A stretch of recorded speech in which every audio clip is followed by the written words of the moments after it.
Em 2013, estava começando a categoria Men's Physique, né? Eu já treinava há bastante tempo.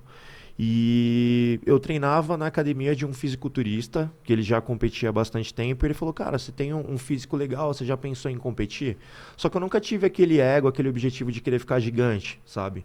E essa categoria, ela estava sendo criada justamente para isso. Que era mais uma categoria de modelo fitness, de bermuda. Isso nós estamos falando mais ou menos 2013. Tá, 2013 foi quase o início da categoria. tá.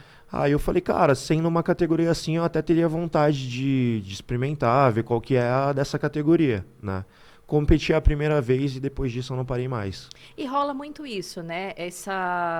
Eu diria, não diria preconceito, mas esse julgamento de que todas as pessoas têm dos atletas serem gigantes, de Sim, quem é mais leigo no assunto não consegue enxergar que existem categorias. sim. E é até legal a gente falar das categorias que existem hoje. Você começou em qual categoria? Eu comecei no Men's Physique, tô nela até hoje, só que, como eu Aham. falei, existem várias categorias de Quais são? fisiculturismo.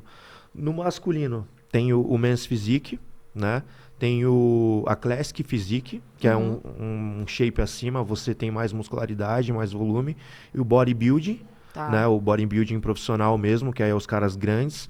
E tem a 212, que é um bodybuilding também, só que para caras mais baixos, que chama Tá. 212 Pro. São Tá. essas as categorias masculinas. E você nunca tentou mudar de categoria? Você se achou Eu na. nunca tive vontade, cara. Desde que eu comecei, eu sempre tive um objetivo ali de ter um corpo estético. Eu comecei na musculação por problemas de saúde, que eu tinha anemia, né? Eu era um moleque muito nerd, ficava só no computador jogando. E eu desenvolvi anemia num grau bem grave, assim. E por indicação médica, me indicaram de estar fazendo um exercício para ser mais saudável. Aí eu comecei a evoluir meu físico, melhorei minha autoestima. E aí falei, pô, tô ficando shapeadinho, meu corpo tá ficando legal e tal. E dei continuidade por autoestima, por me sentir melhor. Quando eu entrei no fisiculturismo também, foi visando, pô, eu quero ter um shape legal, eu quero andar na praia e todo mundo fala, pô, esse moleque tem um físico legal e tal. E foi isso que eu busquei e busco até hoje, né? Um físico bonito, esteticamente agradável, assim. Que é o que E propõe a Men's Physique. sim, e você foi praticamente contra o movimento. Geralmente você entra pela estética e não pela saúde. Você entrou Sim. justamente Eu entrei pela pela saúde. saúde, que é bem mais difícil acontecer, Sim, né? é. Fica até legal Na aí. época eu mesmo, eu tinha esse preconceito com musculação, eu achava que era tudo uma galera burra, que só pensava em físico e não sei o quê. E hoje, conhecendo, tendo mais contato com a galera do esporte, eu vejo que é totalmente contrário. Mas Para você ter um físico mesmo, você tem que ser tudo menos burro. Você tem que entender de nutrição, treinar direito, tem que ser um cara dedicado. Não é só tomar suplemento, tomar uma coisinha aqui, ir lá e fazer as coisas de qualquer jeito. Mas você acha que esse pensamento da galera, esse preconceito mesmo, mudou hoje? Porque eu ainda vejo bastante julgamento Cara, e. diminuiu bastante, né? Porque antigamente era bem mais. Uhum. E hoje, com a popularização do esporte, o fisiculturismo está crescendo muito no Brasil graças ao trabalho que os influenciadores estão fazendo, né? O próprio Felipe Franco, o Renato Cariani, é uma galera que levanta a bandeira do fisiculturismo e mostra todo o lado positivo, de superação que acontece na nossa área. Então hoje o pessoal já admira, sabe? Pô, aquele cara é fisiculturista, conhece a gente, pede para tirar foto. Hoje é levado como um esporte mesmo, né? A Sim. galera tem respeito e curte o negócio. Tanto que as competições, elas se popularizaram muito, né, no Brasil. E nós Sim. temos uma das maiores feiras que acontecem até aqui em São Paulo, que é a Arnold. Me Sim, corrija se eu estiver errada, sim, que é uma sim. das mais esperadas de todos os segmentos, até mesmo na indústria do business. O Com business, certeza, porque com tem muito certeza. investimento em cima dessa área hoje. E aí, tá. Você entra como Rafael, anêmico, Aham, é. na academia. Anêmico e nerd, né? Que eu só ficava Acadêmico e no nerd. computador. Anêmico e nerd. E aí você se torna o rei quando? Porque rei é o seu nome artístico, é o Não, o nome que... Rei é meu sobrenome, na É realidade. sobrenome É, meu mesmo? sobrenome. Meu nome é Rafael Rei, né? Tá. Então, eu não sou um cara muito criativo e eu precisava criar uma identidade na internet. Um Instagram, na realidade. Eu falei, Aham. cara, eu compito na Men's Physique, que é a minha categoria. Aí eu só juntei Rei Physique. E eu fiquei conhecido assim na internet. entendeu? Mas é coisa de anos atrás, eu mantenho até hoje, porque Foi assim que você ficou foi conhecido, assim que eu fiquei né? conhecido. Tá, e aí você começou a pegar esse shape, então, pelo que eu tô entendendo. Pegou o shape, a autoestima foi lá em Foi cima, melhorando, a nunca anemia melhorou. melhorou também. Opa, importante Agora ressaltar.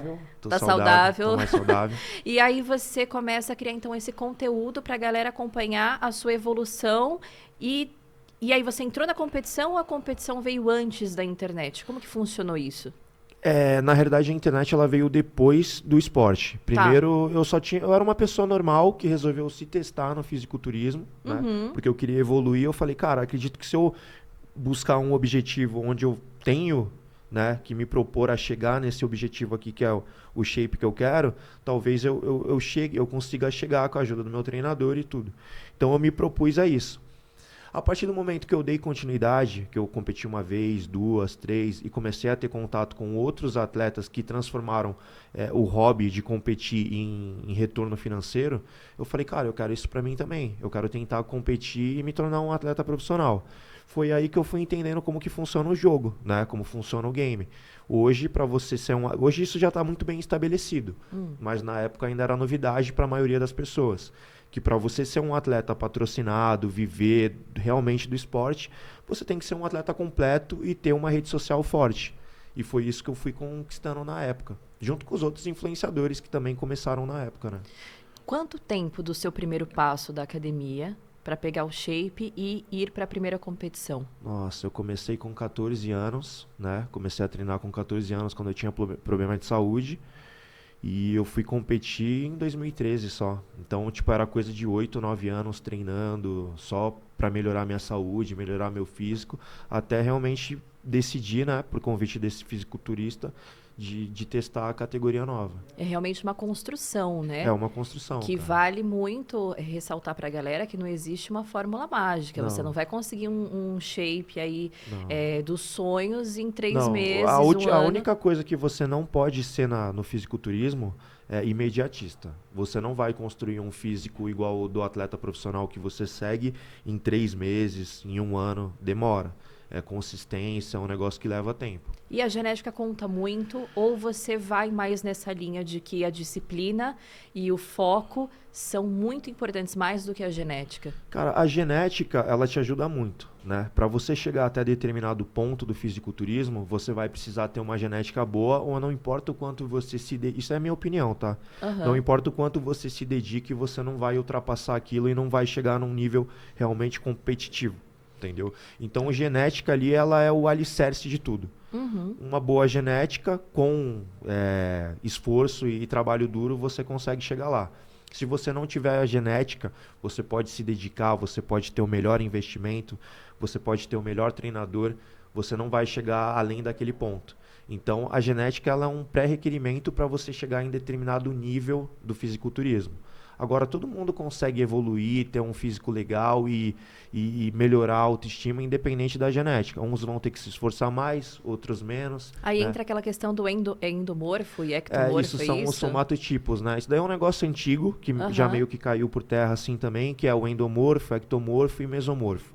Mesomorfo é a genética dos sonhos, que é o cara que ganha massa muscular com mais facilidade, queima gordura com mais facilidade, né? Ectomorfo é o magrinho, endomorfo é o gordinho. Dentro da competição, qual seria o ideal? Mesomorfo, que é o cara que tem facilidade para construir massa muscular e queimar gordura. Então não é nem o dos sonhos, o do sonho da galera, é o que... É o do sonho do fisiculturismo, é isso. Eu acho que para você ser um fisiculturista assim de sucesso, cara, você tem que dar a sorte de nascer com uma linha, né? Linha é o desenho muscular que você tem, o desenho físico. Você tem que nascer com uma linha agradável, bacana, favorecida também, e ter uma genética legal. E dinheiro para investir, porque o fisiculturismo é um dos esportes mais caros que eu conheço. Você tá brincando. É bem caro o investimento. Eu já cheguei a gastar quase 50 mil por mês em determinados momentos assim da preparação. Tá, vamos lá. Então agora me explica como que você gasta 50k em um esporte que, teoricamente, aí a visão do leigo mesmo, teoricamente é só você treinar, só você fazer essa parte de dieta e tal. Mas aí eu tô te dando a visão de uma pessoa que não tá dentro dessa área. Como que funciona isso? Da onde que vem esse dinheiro? Da onde que vem, não? Para onde vai? Ó, hoje o maior gasto que um fisiculturista tem na preparação é com hormônios. Hormônio do crescimento, GH, são coisas muito caras hoje em dia, né? Aí você coloca aí também o acompanhamento médico para poder fazer isso. Exames, que boa parte dos exames também o plano de saúde ele não cobre, né?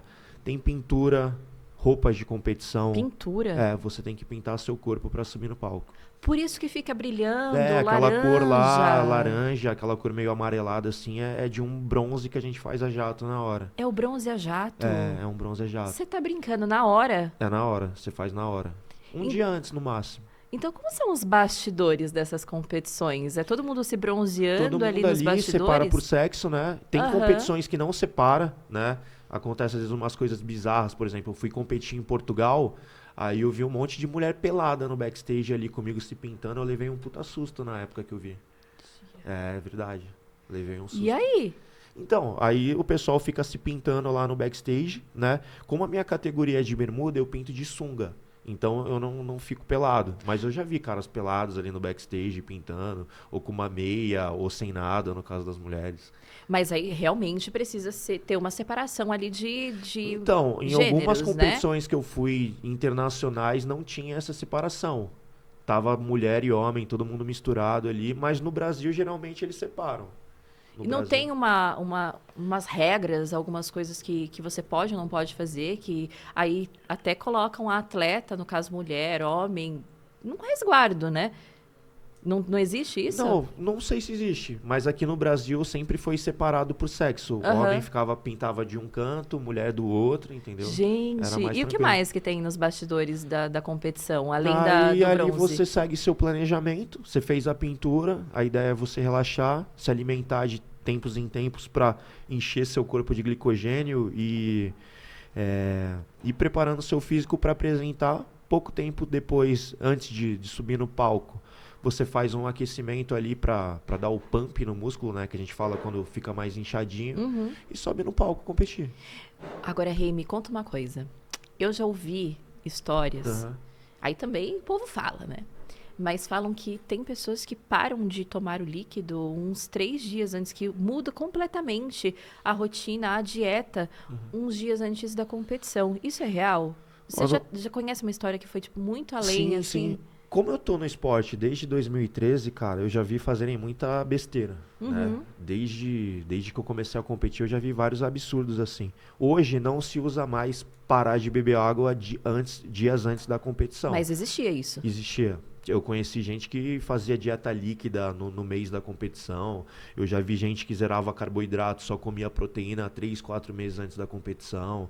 Então tinha bastante sal. Tinha pessoa que não consumia sal antes da competição. Isso não se faz mais hoje em dia também. Então não existe receita mágica para o fisiculturismo. Nem, você vai fazer isso. Cada um faz sua estratégia, né? Então, tinham pessoas que faziam isso. Hoje, a maior parte das pessoas não fazem mais, que é tirar água, né? Isso tudo é para ficar com aquelas veias mais saltadas, ter uma definição... Para ficar com a pele mais fina. Que a gente faz o quê? Uma estratégia que até hoje se usa é a hipercompensação hídrica. Tá. A gente começa tomando 12 litros de água por dia, né?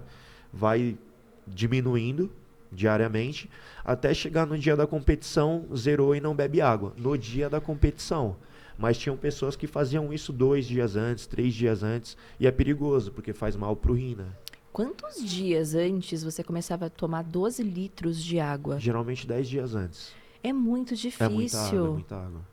Você nem consegue comer direito. Então, você tem que fazer isso e ainda se alimentar, porque a alimentação também é de 2 em 2, 3 em 3. Você não chegou a passar mal nessas situações assim? Não, graças a Deus não. Mas eu conheço muita gente que já passou e é normal, porque o fisiculturismo, cara, é um esporte de alto rendimento. Sim. Então, quando a gente fala de fisiculturismo, a gente não está falando de saúde, né? É um esporte de alto rendimento. Sim. Você se desidratar, você colocar seu corpo numa condição física a esse nível, gera todo um estresse e não é saudável para a sua saúde.